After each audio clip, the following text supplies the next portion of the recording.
The massive room buzzed with strange energy as 12 different alien species appeared as glowing holograms, their eyes all focused on one man standing alone in the center. Commander Park Ji-ho didn't move a muscle, even though he was surrounded by the most powerful beings in the galaxy. The Vrex Overlord spoke first. Its voice sounded like metal grinding against metal, cold and threatening. This creature looked like a giant bug, standing twice as tall as any human, with razor-sharp claws that could cut through steel. So your little planet Earth will give us all its valuable metals and minerals. Your people will become our servants. You have exactly 1 year to agree, or we will destroy every human alive. Park kept his face completely blank. He had trained for this moment his entire life. Behind him, Earth's fate hung in the balance, but he refused to show any fear or weakness to these alien bullies. The insect creature continued, its mechanical voice getting louder. No backward planet has ever said no to our generous offer. We could have simply taken everything we wanted, but we are being kind by giving you a choice. Other aliens in the chamber started making their own threatening sounds. The crystal beings from Nexus Prime created musical notes that somehow sounded like cruel laughter.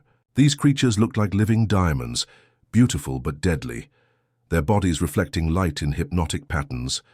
The four-armed Kraxi warriors flexed their muscles, showing off weapons that could level entire cities. Their red skin glowed, with barely controlled anger, eager for a fight. The floating Zelkari merchants whispered among themselves, already calculating how much profit they would make from selling human slaves. Even the so-called peaceful species seemed amused by humanity's situation. The gentle minds, who looked like giant jellyfish floating in the air, swayed back and forth in what passed for laughter among their kind. These aliens claimed to be wise and fair, but they clearly enjoyed watching weaker species get bullied. Park finally spoke, his voice steady and strong. "We need time to prepare our response to your demands." The crystal beings made those musical laughing sounds again. "Prepare what exactly? Your tiny rockets that barely reach your own moon? Your primitive weapons that couldn't scratch our smallest ship?" The Vrex Overlord's yellow eyes glowed brighter. "Your entire military couldn't defeat a single one of our scout vessels. What could you possibly prepare that would make any difference?" Park looked directly at the towering insect without blinking. "We will send our answer in the form of a single ship to your fortress world." The entire chamber exploded with alien sounds that could only be mocking laughter. The Kraxi warriors slapped their forearms together in amusement. The crystal beings created a symphony of ridicule. Even the diplomatic species couldn't hide their entertainment. The Vrex Overlords. Mechanical laughter was the loudest of all. "One ship, against our entire armada. You humans truly are as stupid as we thought. Very well, send your one little ship.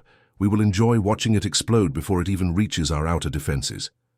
The holographic images began to fade as the council session ended, but their laughter echoed in the chamber long after they disappeared. Park stood alone in the empty room, knowing that in 1 year's time, humanity's fate would be decided by whatever ship Earth chose to send. He touched the small communication device in his pocket, ready to send a message back to Earth. The aliens thought they knew everything about human capabilities, but they were about to learn that sometimes the biggest mistakes come from underestimating those you consider weak. News screens lit up across the galaxy like wildfire. From the busy trading posts of the Outer Rim to the luxury districts of core worlds, everyone was talking about the same incredible story. The headline flashed on every device: "Humans challenge entire hegemony with just one ship." The Kraxi gambling dens went absolutely crazy. These four-armed aliens loved betting on anything, but this was the easiest money they had ever seen. Red-skinned Kraxi warriors crowded around betting terminals, slapping their multiple hands together in excitement. Most bets were on how quickly the human ship would explode, with the longest odds being placed on 30 seconds of survival. "I give them 10 seconds, growled one scarred Kraxi veteran, his battle-worn armor clanking as he moved. "Their ship will be space dust before they even see our weapons charge up." On Centauri Station, the galaxy's biggest trade hub, alien merchants stopped their wheeling and dealing to watch the news feeds. Massive screens showed footage of Earth's cities, and what they saw made them shake their heads in disbelief. Human. Children were still going to school, laughing and playing in parks. Adults crowded onto public transport, heading to work like it was any normal day. Artists painted pictures, musicians played songs, and families gathered for dinner. A four-armed Zelkari trader scratched his blue-scaled head with two hands, while the other two gestured at the screen. Do these humans not understand basic math? Maybe their brains are too small to comprehend the size of our fleet. His trading partner, a slug-like Moravian, oozed closer to the display. Look at them, they act like nothing is wrong. Either they are the bravest species in the galaxy or the most stupid. The mathematical reality was staggering. Military experts across 100 worlds ran the numbers over and over, thinking their computers had made mistakes. The hegemony's fortress at Nexus Prime was protected by 15,000 warships. Each vessel was larger and more powerful than anything humanity had ever built. Together they could turn entire planets into floating rocks. Their combined firepower had conquered half the galaxy. Against this overwhelming force, humanity was sending one ship. Not 1,000 ships, not 100, not even 10. Just one alien military academies used the situation as a teaching exercise about impossible odds. Class, a tentacled Zephyrian instructor would say, calculate how long the human vessel will survive. Students would work frantically at their data pads, then look up in confusion. Professor, our calculations show instant destruction. There must be an error in the problem. The galactic internet exploded with jokes and memes. Artists created images of tiny human ships being stepped on by giant alien boots. Comedians made jokes about human mathematics, where one somehow equaled 15,000. The phrase became so popular that alien teenagers started using it whenever someone said something completely ridiculous. You think you can eat that entire Gothic beast by yourself? What kind of human mathematics is that? Even the news anchors couldn't keep straight faces while reporting the story. A professional Altarian journalist, known for her serious demeanor, broke into giggles while reading the headline.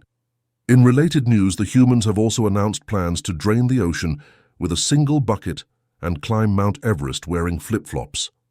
Deep space cargo haulers picked up the story on their long routes between star systems. Lonely pilots would share the news with each other over subspace radio, their laughter echoing across the void. Did you hear about the crazy humans? They think one ship can fight the entire hegemony. I've seen some desperate moves in my time, but this takes the prize. The mockery spread like a virus through every corner of galactic civilization.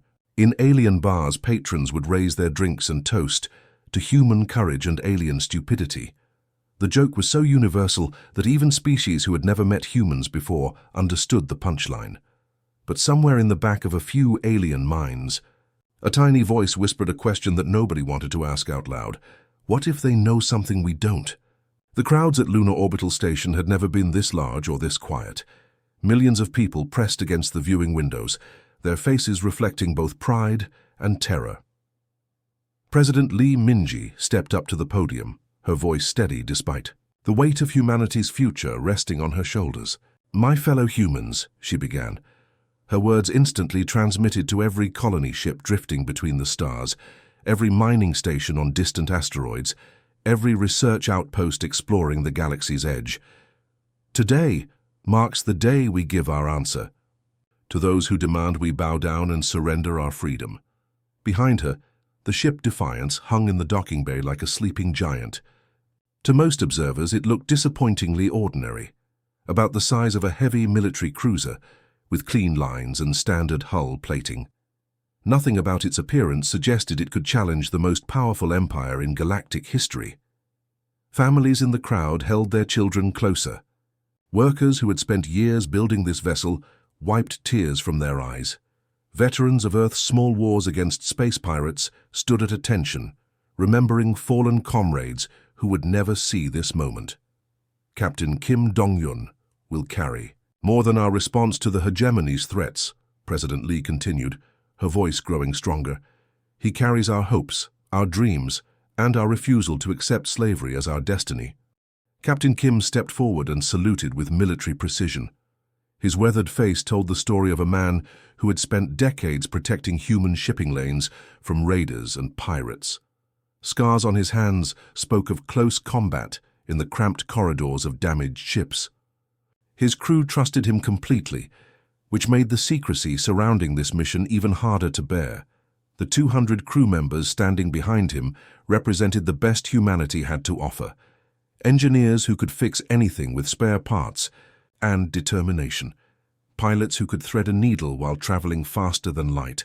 Doctors who had saved lives in conditions that would challenge a fully equipped hospital.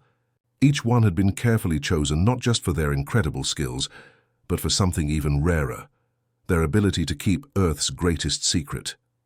Most of these brave men and women still had no idea what made their ship special. They knew Earth's entire defense budget had been poured into this single project over the past 5 years. They knew the ship contained experimental technology that required the highest security clearance to even glimpse. But the true nature of their weapon remained hidden from all but a select few.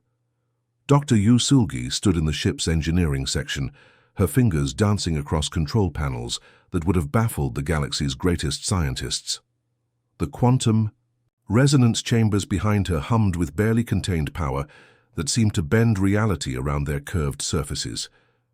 Energy readings fluctuated in patterns that shouldn't have been possible according to known physics.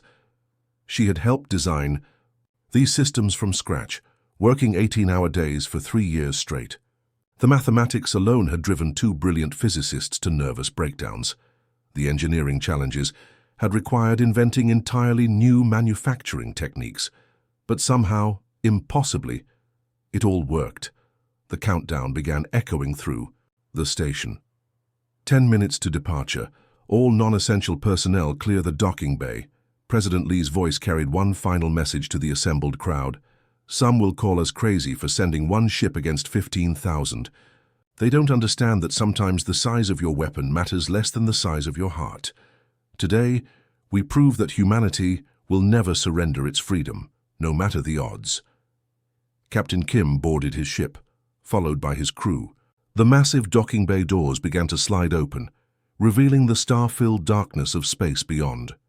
Earth hung in the distance like a blue and white jewel, the home they were risking everything to protect.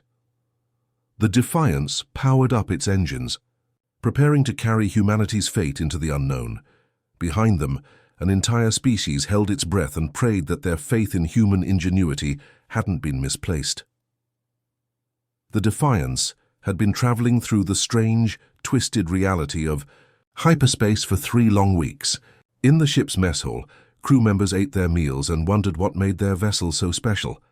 They had noticed odd things during the journey, instruments that gave impossible readings, corridors that seemed longer than they should be, and a strange humming that came from deep within the ship's core. Captain Kim had been wrestling with his conscience for days. His senior officers deserved to know what they were really flying into. Finally, he made the decision that would change. Everything for his crew. All senior staff report to Briefing Room 7. His voice echoed through the ship's communication system. Maximum security protocols are now in effect. The briefing room door sealed with a soft hiss, and multiple layers of electronic shielding activated. Captain Kim looked at the faces around the table. These were people he had served with for years, trusted with his life countless times. Now he was about to trust them with something far more dangerous. "What I'm about to show you must never leave this room," he began, his voice heavy with the weight of Earth's greatest secret. The holographic display flickered to life, showing technical diagrams that seemed to twist and bend in ways that hurt to look at directly. Commander Han Jihye leaned forward, her eyes widening as she studied the schematics. She had a degree in advanced physics, but these equations looked like someone had taken mathematics and turned it inside out. "Captain, these readings, they can't be real. This violates everything we know about how the universe works."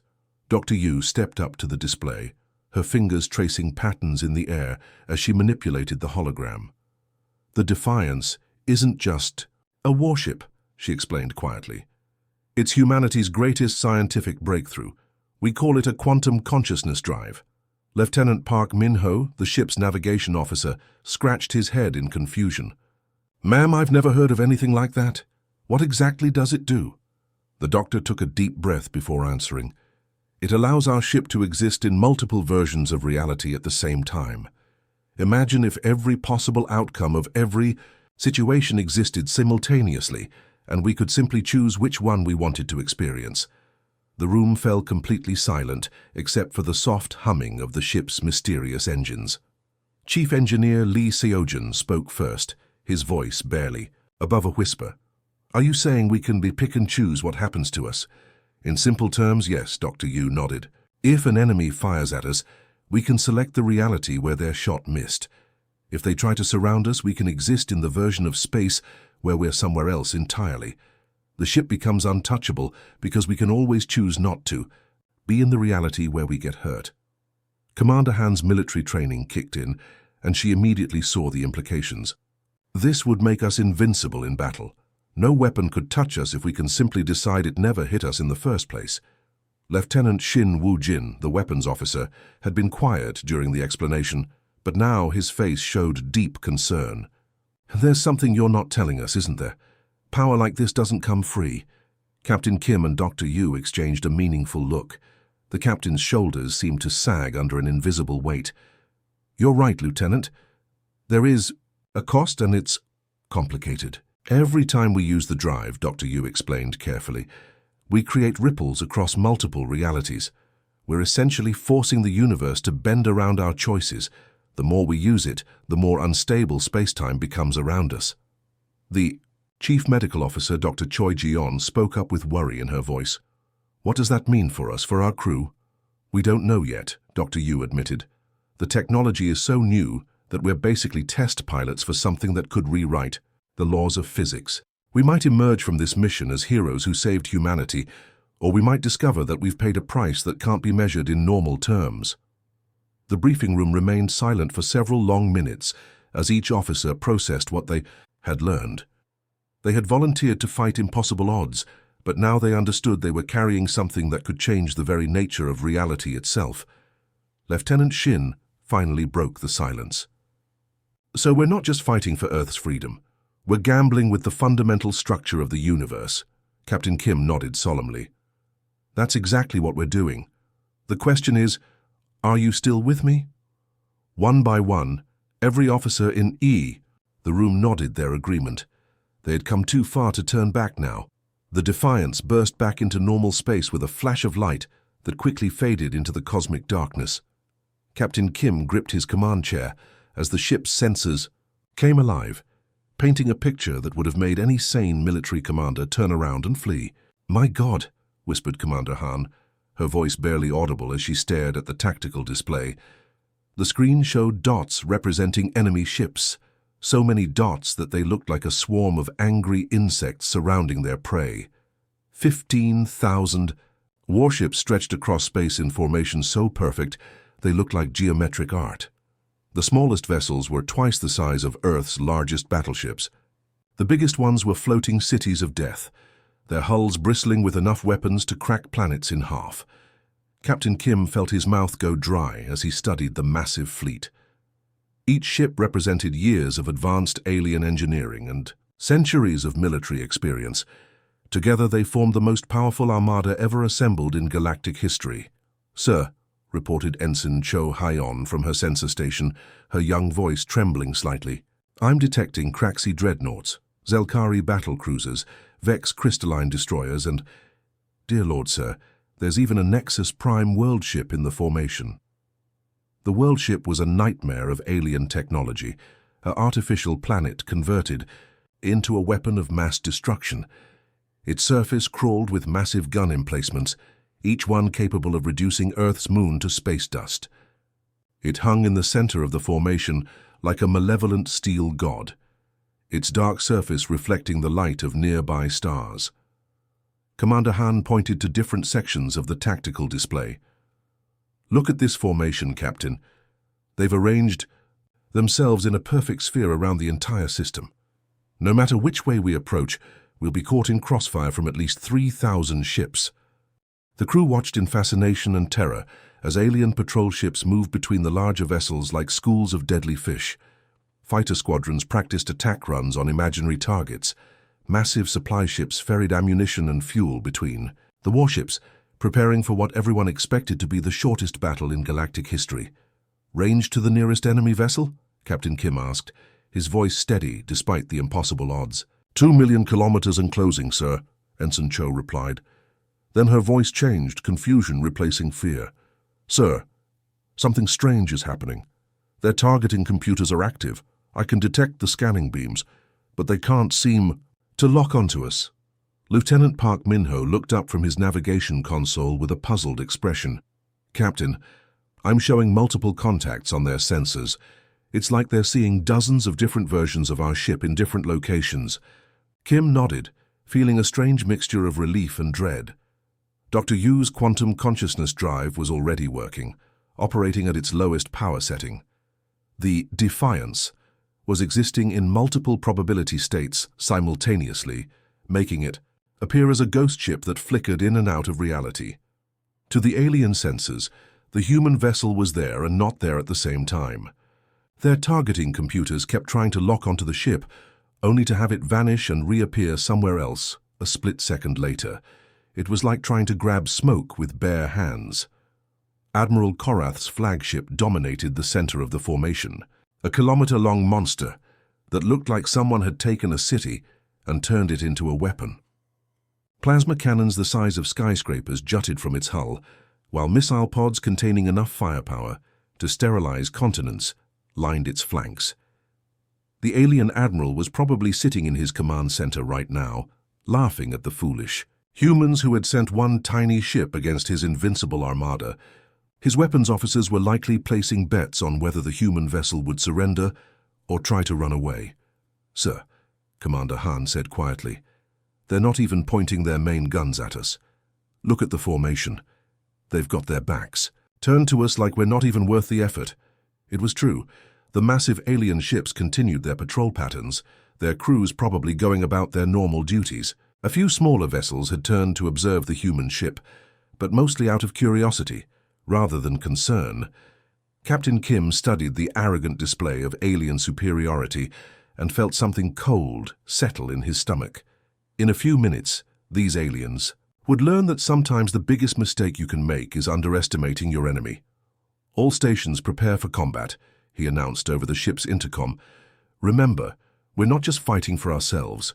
We're fighting for every human, whoever dreamed of reaching the stars." The Defiance continued its approach toward the heart of the alien formation, a single spark of human determination flying into the jaws of galactic empire. The communication screen flickered to life, and suddenly the bridge of the Defiance was filled with the intimidating presence of Admiral Korath. The reptilian alien was everything nightmares were made of. Scales that looked like armor plating, razor-sharp teeth that could bite through steel, and yellow eyes that glowed with the cruel intelligence of a predator who had never met an enemy he couldn't crush. "Pathetic human insects," Korath hissed, his forked tongue flicking out as he spoke. "You have entertained us long enough with this foolish display.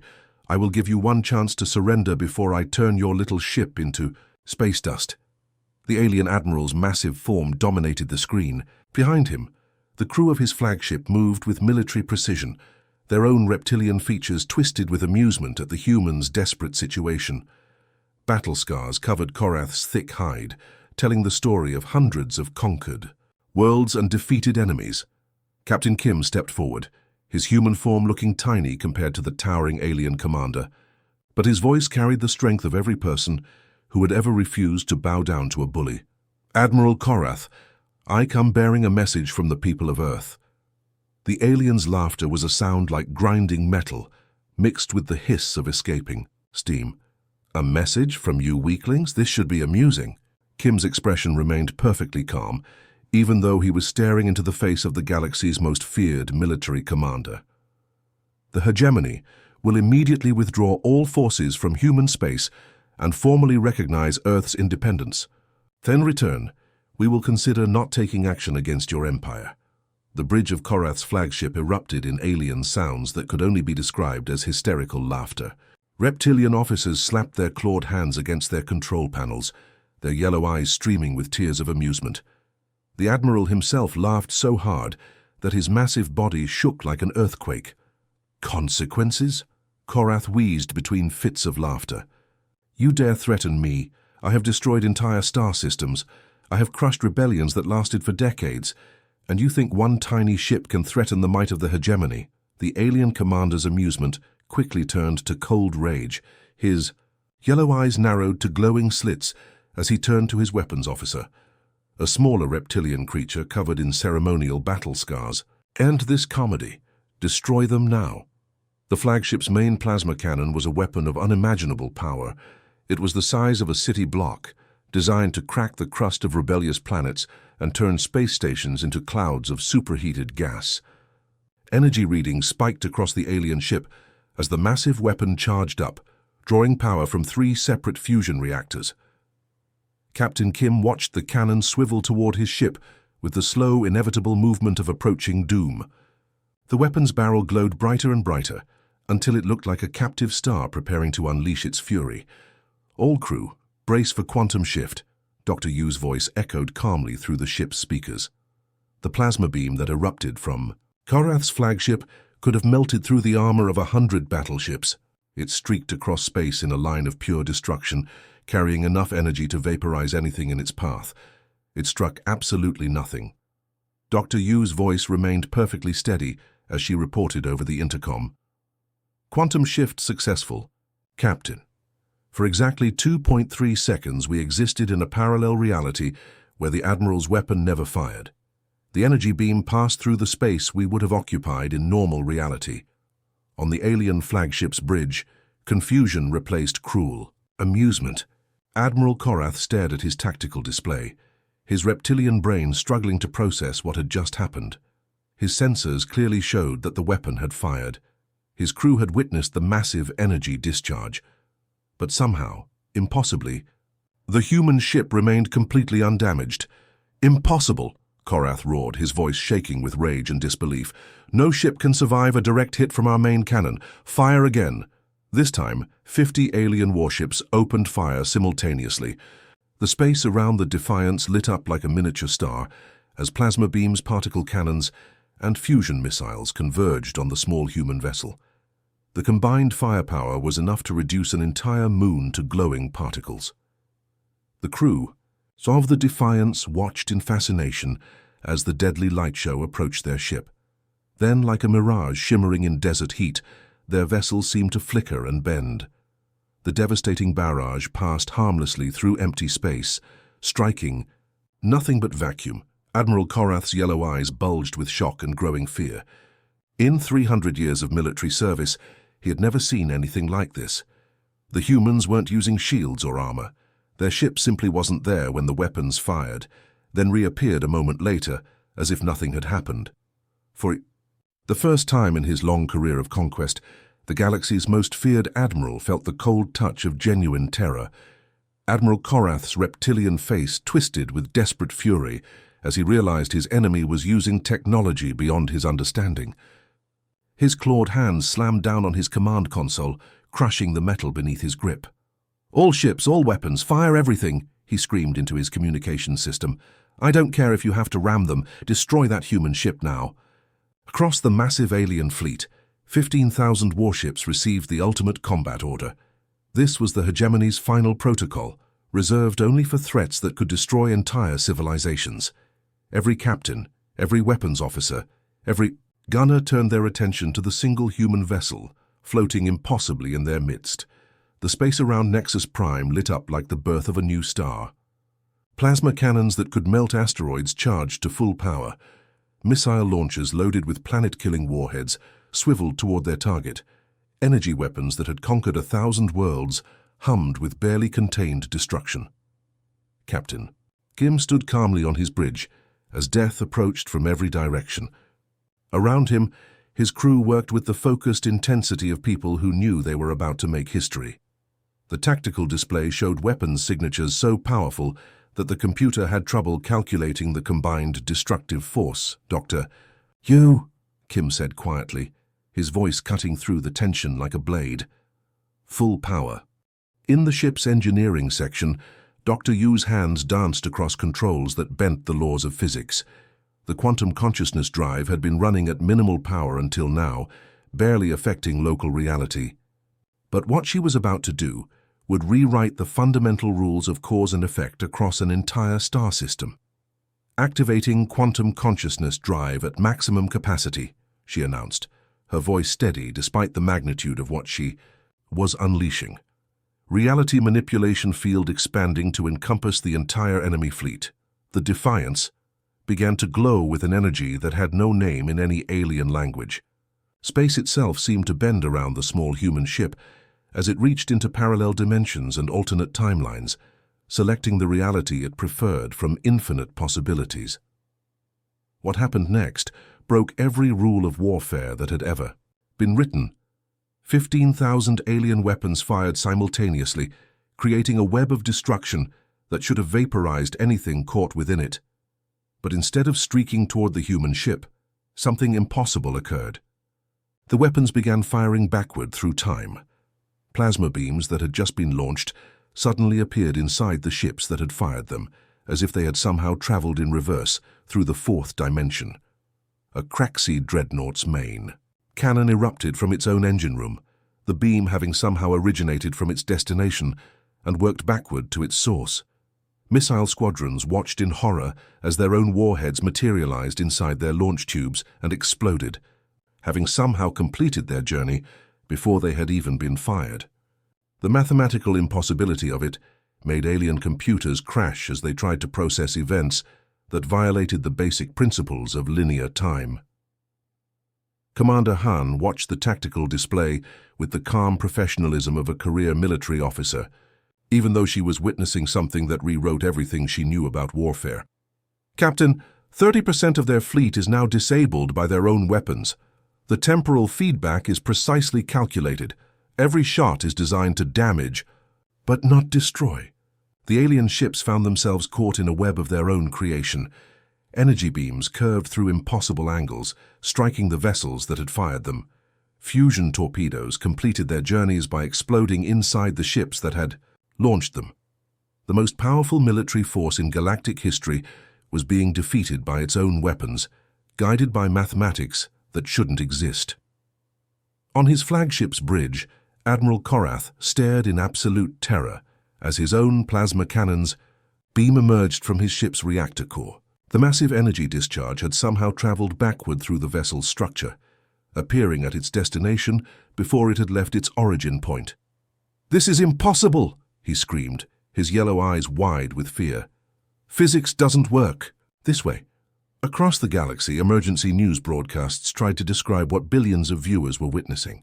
Alien scientists struggled to find words for weapons that fired backward through time, for a single human ship that seemed to rewrite reality itself. The age of conventional warfare had ended in a single moment, destroyed not by superior firepower, but by humanity's refusal to accept that the impossible was truly impossible. The silence around Nexus Prime was deafening. 15,000 alien warships drifted in space like broken toys, their weapon systems disabled by their own firepower. Smoke and sparks leaked from damaged hulls as alien crews worked frantically to repair systems that had been destroyed by impossible physics. Captain Kim stood on his bridge, looking out at the most powerful military force in galactic history, now helpless and confused. The Defiance floated untouched among the wreckage, its quantum drive humming quietly as it maintained just enough power to keep them protected. "Open a channel," Kim ordered. "All frequencies, maximum broadcast power. I want every planet, every space station, every ship in the galaxy to hear this." The communication officer's hands flew across her controls. "Channel open, sir. You're now broadcasting to approximately 40 billion receivers across 12,000 star systems." Kim stepped forward, his human face about to appear on screens throughout the galaxy. On distant worlds, alien families gathered around their televisions. In military command centers, generals and admirals leaned forward to hear what the impossible humans had to say. Even in the deepest space, cargo haulers and mining ships picked up the signal. "Citizens of the galaxy," Kim began, his voice carrying a quiet strength that somehow made it more powerful than any alien roar or battle cry. "My name is Captain Kim Dong-Yoon of the Earth vessel defiance. I speak to you not as a conqueror, but as someone who believes in the right of all species to live free from oppression. On a million worlds, alien beings listened with growing amazement. This human didn't sound like the military dictators they were used to. His words carried. No threats of enslavement, no demands for tribute or surrender. Earth has developed quantum consciousness technology, Kim continued, not to build an empire, but to protect our home and our freedom. We have no desire to rule over others or force our beliefs on different species. The captain paused, letting his words sink in before delivering the message that would change galactic politics forever. We offer to share the defensive applications of this technology with any species that seeks peaceful coexistence. Imagine weapons that cannot harm you, shields that cannot be broken, and the ability to protect your worlds from any aggressor. In alien capital cities, emergency government meetings were already being called. Species that had lived under the hegemony's boot for centuries suddenly saw a path to true independence, the possibility of freedom from fear, from conquest, from the endless cycle of the strong crushing the weak. But Kim wasn't finished. His next words would reshape how warfare itself was understood throughout the galaxy. However, he said, his voice taking on a harder edge, any future aggression against Earth or our allies will face consequences beyond anything you can imagine. Attacking forces will not be destroyed. They will be edited out of the timeline entirely. We can choose to exist only in realities where our enemies never made the decision to attack us in the first place. The implications hit alien leaders like a physical blow. Traditional military thinking had become completely obsolete. How do you fight an enemy that can simply choose not to exist in realities where they lose? How do you threaten someone who can select a version of history where your threats were never made? Dr. Yu's voice crackled over Kim's personal communicator. Captain, we're receiving hundreds of surrender signals. Admiral Korath is broadcasting on all emergency frequencies, requesting immediate cessation of hostilities. He's actually begging us not to erase his fleet from existence. Around the galaxy, military strategists stared at their tactical displays in growing horror. Every war plan, every invasion strategy, every calculated risk had become meaningless. The humans had made warfare itself obsolete by refusing to play by the established rules. On the trade world of Zelkaris Prime, the stock market crashed as weapons manufacturers realized their products were now worthless. On the military academy world of Kraxi Major, instructors dismissed their classes because every lesson they had taught was now outdated. The Hegemony Council met in emergency session, but there was nothing to discuss. Their power had been built on the threat of overwhelming force, and that threat had just been neutralized by beings who could rewrite cause and effect itself. Captain Kim's final words echoed across the galaxy. The age of might making right is over. From this day forward, species will be judged not by the size of their fleets, but by their willingness to coexist peacefully with their neighbors. In a single moment, humanity had become the most powerful species in the galaxy. Not through conquest, but by making conquest itself impossible. The universe would never be the same. 6 months had passed since the impossible battle at Nexus Prime, and the galaxy looked like a completely different place. The mighty Hegemony Council, which had ruled through fear and overwhelming force for over 1,000 years, had crumbled like a house of cards in just 3 weeks. Captain Kim stood at the massive viewing window of Lunar Station, watching yet another alien diplomatic ship dock at the spaceport. Every day brought new visitors, former enemies who were now desperate to become friends with the species that had rewritten the rules of warfare itself. The Defiance floated quietly in the nearby dock, her quantum drive powered down but still humming with barely contained energy. Even at rest, the ship served as a constant reminder that humanity now possessed the power to reshape reality itself. Alien engineers who glimpsed the vessel quickly looked away, as if staring too long might reveal secrets their minds couldn't handle. President Lee Minji approached the viewport, carrying a stack of reports that seemed to grow thicker every day. Her expression mixed exhaustion with amazement as she joined Kim at the window. "The requests just keep coming," she said, setting down the papers with a tired sigh. "The Kraxi want to establish joint research programs, They're offering to share their military technology in exchange for basic quantum field theory. The Zelkari merchants are practically throwing exclusive trade deals at us. They want to be our preferred partners before anyone else gets a chance. Kim chuckled, remembering how these same aliens had been laughing at humanity just months ago. And the Gentle Minds? They're asking us to mediate their border dispute with the Nexus Collective, Lee replied. Two species that have been fighting for 300 years now want humans to solve their problems. Apparently, when you can edit reality, everyone assumes you can fix anything. Through the viewport, they watched a construction crew of mixed human and alien workers building something that would have been unthinkable just 6 months earlier. The Galactic Mediation Center was taking shape, a massive space station designed to serve as neutral ground for interstellar disputes. The irony wasn't lost on either of them. Earth had built the most powerful weapon in galactic history, and now they were using it to become peacekeepers rather than conquerors. You know what's funny? Kim said, watching an alien child press her face against a transport window, staring in wonder at the human space station. 6 months ago, these same beings were placing bets on how quickly we'd be blown to pieces. Now they're naming their children after human heroes. President Lee laughed, but there was exhaustion in the sound. We sent one ship to deliver a message about human stubbornness. Instead, we accidentally became the most powerful species in the galaxy. The universe definitely has a twisted sense of humor. A news report played on a nearby screen, showing footage from across human space. Former hegemony worlds were establishing their own democratic governments. Species that had been enslaved for centuries were finally free to determine their own destinies. Trade routes that had been controlled by alien overlords were now open to all species equally.